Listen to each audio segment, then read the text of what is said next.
Okay, so the most disturbing thing about the Charlie Kirk story, nobody's really talking about. Well, part of it is how they're trying to still demonize the left, when it is MAGA on MAGA crime, just more Mormonic, Mormon terrorism, Mormonic extremism, Mormonic terrorism. Um, but and it is a Groyper. And see my other video about how the bullet casing messages proves that it's a Groyper. But I want to talk more about the context and how it all proves that it's part of this right wing attempt to start a civil war, an attempt to demonize trans people.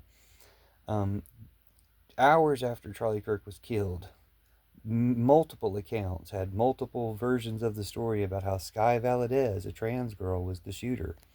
And that's not true, but they put this out there in a lot of channels and even newspapers. I saw The Economist, Economic Times or something. Like all these different journalists repeated this story. And they ran with it, and I think the speed at which they ran with it and the vigor with which they ran with it should really show how close they are in the Putin KGB, Timu KGB, FBI disinformation network, and that we should root these people out and call them out for their participating in this transphobic, attacking trans people thing. So, and also we should protect Sky Valadez or make their band famous or whatever, so that they're so that she's not going to be a victim of this just because they picked her out to target, as the shooter to try to get vengeance. They were whipping their supporters into a frenzy, trying to cause more violence. And thankfully, as far as I know, or else they just didn't report on it, no more violence was committed in revenge. And hopefully, they'll be ashamed enough at thinking it was the wrong people. Although they're still trying to blame the left. And since the trans story about Sky Valadez didn't stick, they moved on to deciding that Tyler Robinson's roommate was trans. Again, this is not true as far as anyone can tell. They're, roommates, and he has two other roommates, or there's three roommates there total. Anyway, point being that they just, if they couldn't successfully demonize one trans person, they immediately moved to saying someone else is trans in order to demonize them, because they have to maximize their transphobic hate. And we've got to call these guys out on the fact that it's not just happenstance, or it's not just trickle down transphobia.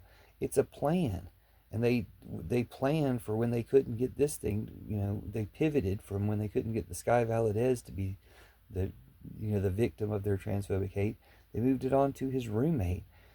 And they'll keep doing this. They'll keep, just like the governor was wishing it was a foreigner or something so it would fit their hate plan. We've got to call it out and stop them from starting a civil war or World War III, or make them win those, or make them lose those as soon as possible. We got to win those against these terrible people. But more than that, we need to stop them from having the war in the first place. So I call it the Pillow Revolution, because we can do it with love, we can do it nonviolently, we can do it on our phones, we can do it just by spreading the truth. But just call them out so that they don't fall for their master's plan to make them all super violent and cause a civil war too, which they'll lose sooner and easier than last time, I hope. Or World War III, which also they'll lose sooner and easier than last time. Hopefully, much sooner and easier. But you know, we can win it without it even starting if we just call it out to exactly what it is and don't let them start it.